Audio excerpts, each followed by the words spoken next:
So today is the 1-month anniversary since Sharon and I left Rebecca at her dorm room at the University of Maryland. There was a lot of anxiety and fear leading to that moment. Sure, she is close by. She's teaching in the lessons Talmud Torah. She's even here today. But she's still on her own in a new place, and there are plenty of things that can go wrong. We've been scared about a lot of things these last couple years. Of course, the pandemic, which is hopefully entering a new phase, and also safety in our schools and on our streets, the future of democracy, rising anti-Semitism, hyper-polarization in our discourse, economic anxiety, and the old challenges of living Jewishly in a non-Jewish world. But today, I want to talk about overcoming fears. I need a break.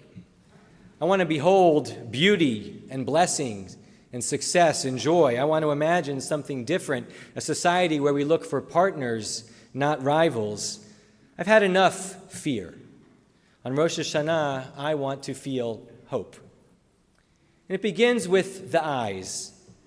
In Hebrew, there is an interesting relationship between the words for fear, yirah, and seeing, re'iyah. And our Torah reading plays on that. At the end of the story tomorrow, God will rescue Isaac from Abraham's knife by telling Abraham he has passed the test. Now I know, God says, ki yarei Elohim ata, that you fear God, since you have not withheld your son from me. And immediately, Abraham looks up, vayar, v'hine ayil. He saw a ram caught in the thicket. He names the place Adonai Yireh, saying, Bahar Adonai Yera'eh, on the mountain of Adonai there is vision. So vision and fear, Ra'ah, Yareh, Yir'ah, Yera'eh, the words sound alike, such that last verse could just as easily have been translated, on the mountain of Adonai there is fear. Seeing and fear are related. And we saw it in today's reading too. We find Hagar and Ishmael wandering in the wilderness with little more than the clothes on their backs, and Hagar falls victim to her fears. When the water was gone, we read, Hagar left her child under one of the bushes and went and sat down at a distance, for she thought, Al er'eh b'mot hayaled, let me not see the death of this child. But then an angel called to Hagar from heaven and said, Al tir'i, fear not, for God has heard the voice of the boy where he is. At that moment, God opened Hagar's eyes, and she saw, Vatereh be'er hamayim, she gave the boy water to drink. Hagar looks away. God tells her, don't be afraid.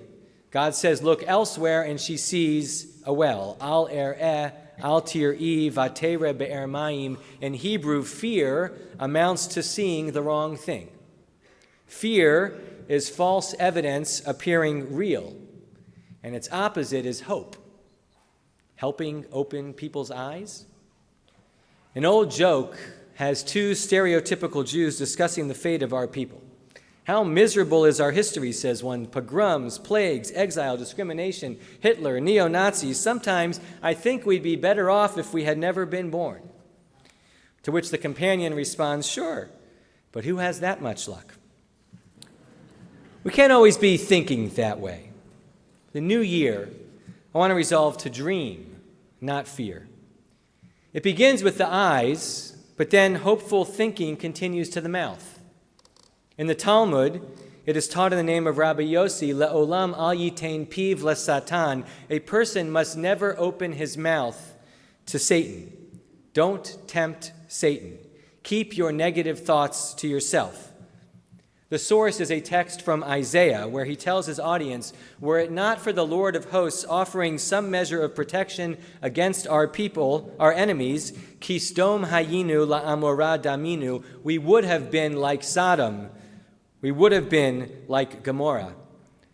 In the very next verse, the prophet continues, hear the word of the Lord, you chieftains of Sodom, give ear to God's instruction, you folk of Gomorrah. So in one verse, the prophet warns about what might have been, And in the very next verse, the people seem to have become that. How did the people become like Sodom and Gomorrah? It was Isaiah's fault. He's the one who raised the idea. Isaiah saw the worst possible outcome. He lost his faith in his people, and as a result, his worst fears became reality. And Isaiah wasn't the first one. You know the story of Babel.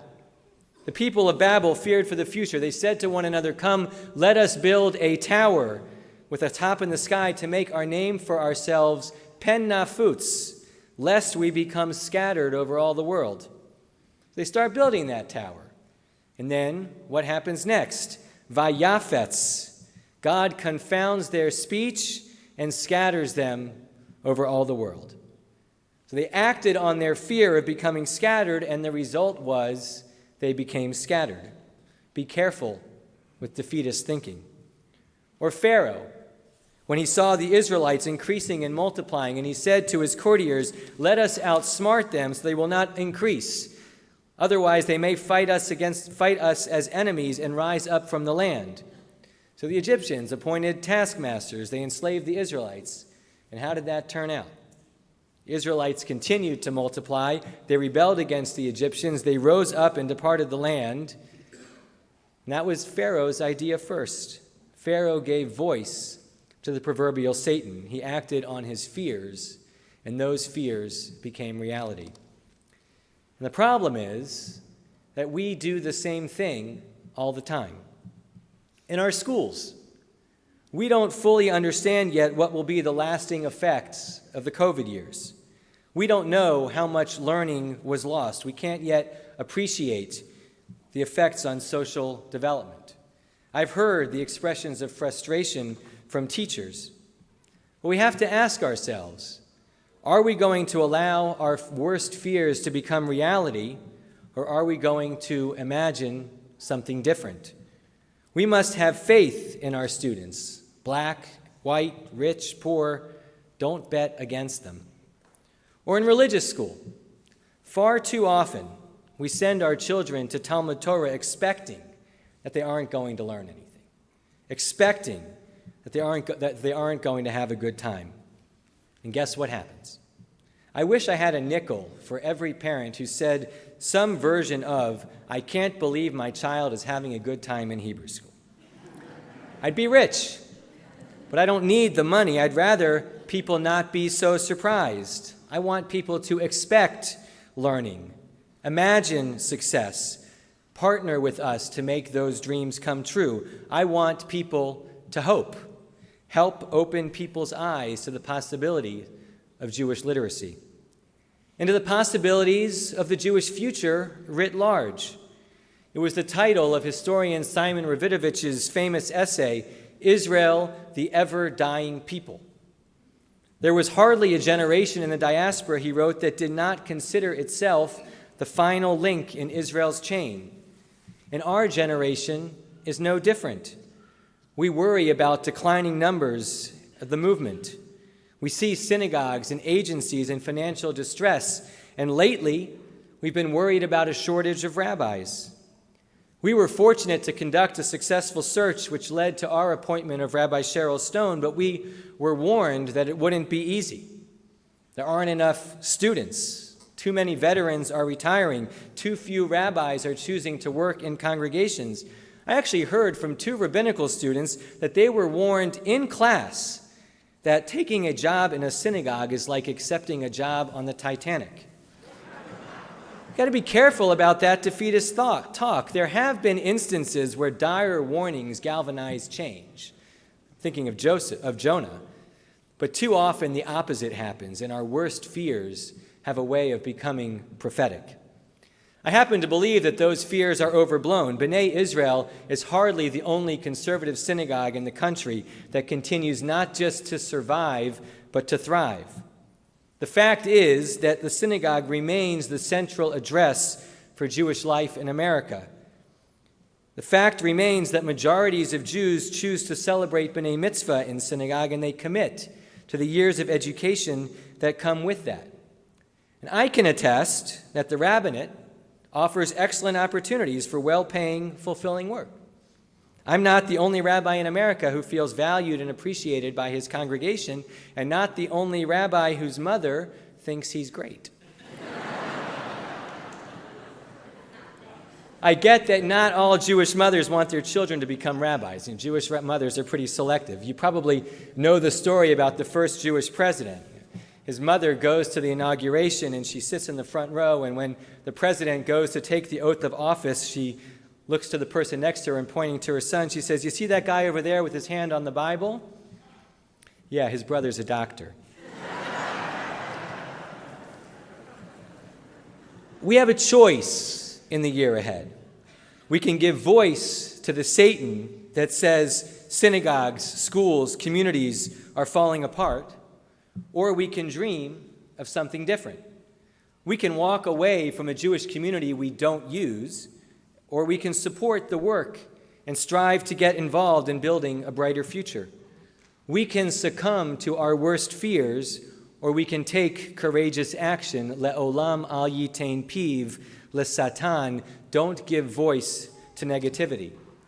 Because just as negative talk can produce negative results, positive dreaming can do the opposite. In 1968, the researchers Robert Rosenthal and Lenore Jacobson administered an intelligence test to all the students at an elementary school. They then reported to the teachers that 20% of the students were showing unusual potential for intellectual growth and should be expected to bloom by the end of the year. Now, in reality, those students were selected entirely at random. But at the end of the year, when the researchers went back and retested all the students, they found that the ones who had been randomly selected for their unusual potential ended up showing significantly greater improvement in their scores than their peers.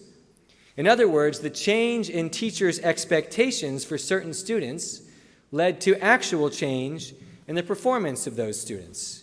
If what you see is what you get, we would be wise to start looking for success, start transforming fear into faith.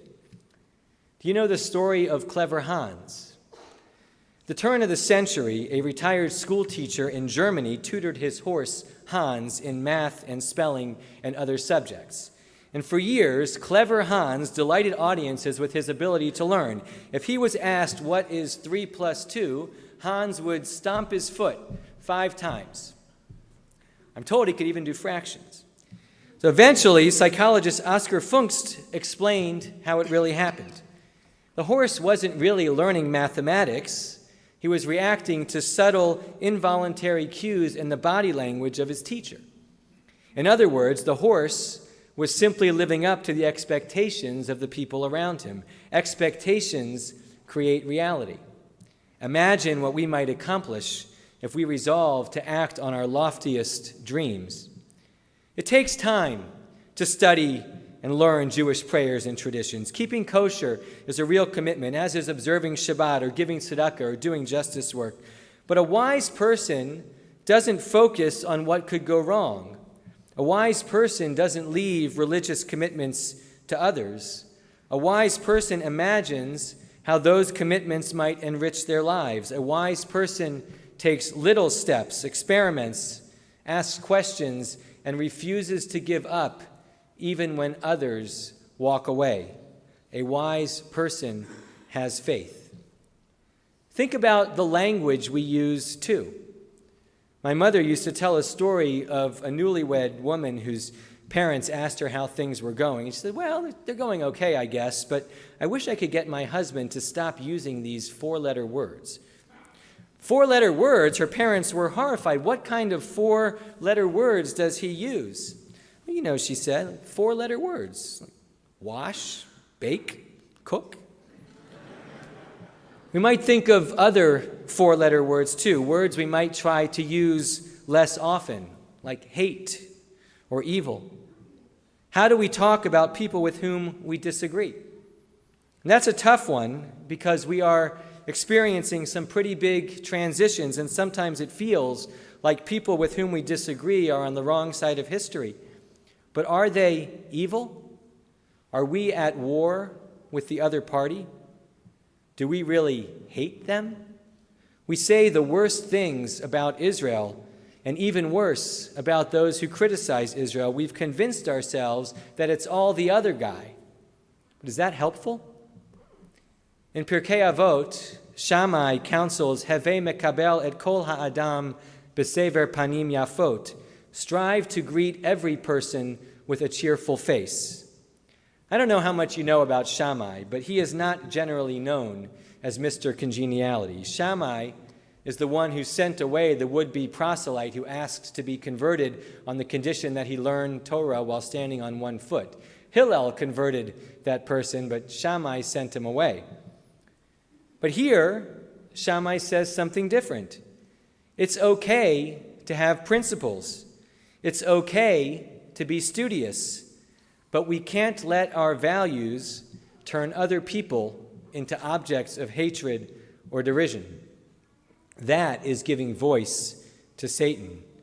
What if they actually became the horrible things we accuse them of being? The psalmist asks, Mi ha'ish hachafetz chaim, what is the formula for an abundant life? Netzor leshoncha me'ra, guard your tongue from speaking evil. Be careful how you talk about others. Be careful how you describe the obstacles in your way. Recently, Gil Proust suggested that this might be why we were so infatuated with the late Queen, because her persona was to rise above fear. She strove to embody hope and goodwill. That is my prayer for the new year, as we stand on a precipice of fear. May we come to realize the aspirational words of the late Rabbi Jonathan Sacks, that Judaism be the voice of hope in the discussions of humankind. May God bless our eyes, that we might see blessing and opportunity all around. Bless our lips, that we might utter words of praise and appreciation and hope. Bless our entire beings with resilience and fortitude and strength to face the challenges ahead with faith. As we will say at the conclusion of our service, Beyado afkid ruchi, I place my spirit into God's loving hand. When I sleep as when I wake, my spirit and my body know Adonai li velo ira. Because God is with me, I will have no fear. Shana Tova. Shana Tova. Arise now for